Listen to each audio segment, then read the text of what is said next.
African രാജ്യമായ എത്യോപ്യയിൽ 12ാം നൂറ്റാണ്ട് മുതൽ ചരിത്രമുള്ള സന്യാസ ആശ്രമത്തിൽ 4 ക്രൈസ്തവ സന്യാസികൾ കൊല്ലപ്പെട്ടു. എത്യോപ്യൻ ഓർത്തഡോക്സ് തെവാഹിദോ സഭയാണ് ഈ വിവരം പുറത്തുവിട്ടത്. പരിക്കേറ്റ ഒരു സന്യാസി ഇപ്പോഴും ചികിത്സയിൽ തുടരുകയാണ്. ഓർത്തഡോക്സ് സഭയിൽ ഏറെ ആദരിക്കപ്പെടുന്ന വിശുദ്ധ അബുനെ ജിബ്രെ മെൻഫസ് ഗിഡുസുമായി ബന്ധമുള്ളതാണ് ഈ സന്യാസ ആശ്രമം. തീവ്ര ദേശീയവാദികളായ ഒറോമോ വിഭാഗക്കാരാണ് ആക്രമണം നടത്തിയതെന്ന് മാധ്യമങ്ങൾ റിപ്പോർട്ട് ചെയ്യുന്നു. ഒറോമോ ലിബറേഷൻ ആർമി എന്ന് സ്വയം വിശേഷിപ്പിക്കുന്ന ഇവർക്ക് സർക്കാർ പിന്തുണയുണ്ടെന്ന് കരുതപ്പെടുന്നു. ആന്ധ്രാപ്രദേശിലെ കുർണൂൽ രൂപതയ്ക്ക് പുതിയ ഇടയനെ നിയമിച്ച് ഫ്രാൻസിസ് പാപ്പ.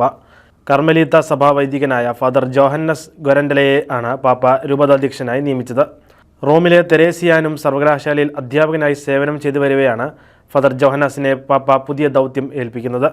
വിജയവാഡ രൂപതയിലെ നവാബുപേട്ടയിൽ 1974 ഫെബ്രുവരി 27 ജനിച്ച അദ്ദേഹം OCD സന്യാസ സഭയിൽ 2000 നിത്യവ്രതം ചെയ്തു. ഖമ്മം രൂപതയിലെ കല്ലൂർ ഇടവകയിലെ സഹവികാരി, ആന്ധ്രാപ്രദേശ് പ്രൊവിൻഷ്യൽ ബൈബിൾ സുവിശേഷവൽക്കരണ കമ്മീഷനുകൾക്കായുള്ള ആന്ധ്രാപ്രദേശ് എപ്പിസ്കോപ്പൽ കൗൺസിൽ അംഗം തുടങ്ങി നിരവധി സേവന രംഗങ്ങളിൽ ശുശ്രൂഷ ചെയ്ത വ്യക്തിയാണ് ഫാദർ ജോഹന്നസ് ഗൊരൻഡല.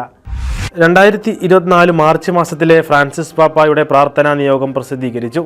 ക്രിസ്തു സാക്ഷ്യത്തിനായി ജീവത്യാഗം ചെയ്യുന്ന രക്തസാക്ഷികൾക്കായി പ്രാർത്ഥിക്കാമെന്നതാണ് പാപ്പായുടെ മാർച്ച് മാസത്തെ പ്രത്യേക പ്രാർത്ഥനാ നിയോഗം. ഗ്രീക്ക് ദ്വീപായ ലെസ്ബോയിൽ അഭയാർത്ഥി കേന്ദ്രങ്ങൾ സന്ദർശിക്കുന്ന അവസരത്തിൽ തനിക്കുണ്ടായ ഒരു അനുഭവം പറഞ്ഞുകൊണ്ടാണ് പാപ്പ തന്റെ സന്ദേശം ആരംഭിക്കുന്നത്. ഈ അനുഭവം ഇന്നത്തെ സഭയുടെ യാഥാർത്ഥ്യം വെളിപ്പെടുത്തുന്നുവെന്നും അറിയപ്പെടാതെ പോകുന്ന വിശ്വാസത്തിന്റെ സാക്ഷ്യമാണിതെന്നും പാപ്പ ആമുഖമായി പറഞ്ഞു വെച്ചു. ലോകത്തിന്റെ വിവിധ ഭാഗങ്ങളിൽ സുവിശേഷ പ്രഘോഷണത്തിനായി ജീവൻ പോലും ത്യാഗം ചെയ്യുന്ന ആളുകളുടെ ധൈര്യവും പ്രേക്ഷിത തീക്ഷ്ണതയും സഭയ്ക്ക് പ്രചോദനമായി തീരാൻ നമുക്ക് പ്രാർത്ഥിക്കാമെന്നും പാപ്പ ആഹ്വാനം ചെയ്തു.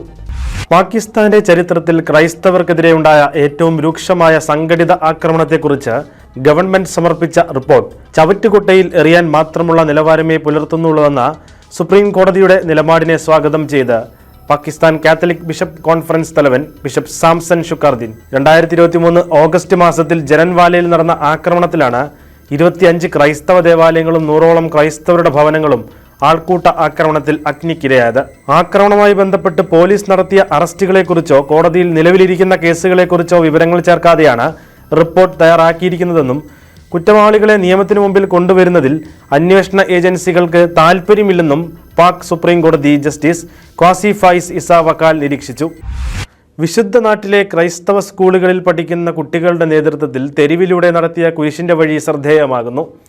ഇസ്രായേൽ പാലസ്തീൻ സംഘർഷത്തിന്റെ പശ്ചാത്തലത്തിൽ വിശുദ്ധ നാട്ടിൽ സമാധാനം സംജാതമാക്കുക എന്ന നിയോഗത്തോടെയാണ് കുട്ടികൾ കുരിശിന്റെ വഴി പ്രാർത്ഥനയിൽ അണിചേർന്നത്.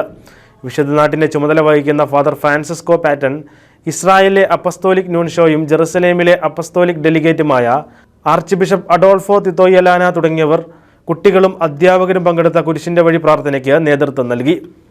കഴിഞ്ഞ വർഷം സാമൂഹ്യവിരുദ്ധർ വികൃതമാക്കിയ യേശുവിന്റെ തിരുസ്വരൂപത്തിന് മുന്നിൽ നിന്നാണ് ഈ വർഷം കുരിശിന്റെ വഴി പ്രാർത്ഥന ആരംഭിച്ചത്. സത്യസഭയെ അനുദിനം അറിയുവാൻ, സഭയെ സ്നേഹിക്കാൻ സൺഡേ ശാലോം യൂട്യൂബ് ചാനൽ ഇപ്പോൾ തന്നെ സബ്സ്ക്രൈബ് ചെയ്യുക.